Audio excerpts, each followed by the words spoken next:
ನಿನ್ನ ಹೆಣ್ಣು ಅಂದೋರಿಗೆ ಬುದ್ಧಿ ಇಲ್ಲ. ಏನು ಹೇಳು ನಿನ್ನ ಬಿಟ್ಟು ಬಾಳೋದಿಲ್ಲ.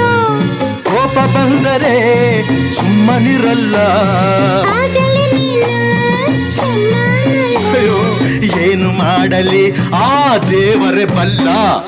ಚಂದಿರ ತಂದ ಹುಣ್ಣಿಮೆ ರಾತ್ರಿ, ಗಾಳಿಯು ತಂದ ತಣ್ಣನೆ ರಾತ್ರಿ, ಹಾಯಾಗಿ ನಾ ಮಲಗಿರಲು ಆ ದಿಂಬು ಹಾಸಿಗೆ ನನ್ನ ನೂಕಿತು. ಈ ನನ್ನ ನಲ್ಲನ ಕೂಗೆಂದಿತು, ಈ ನನ್ನ ಮಂಚವು ಏನೆಂದಿತು, ನಿನ್ನನ್ನು ಆಚೆಗೆ ನೂಕಂದಿತು.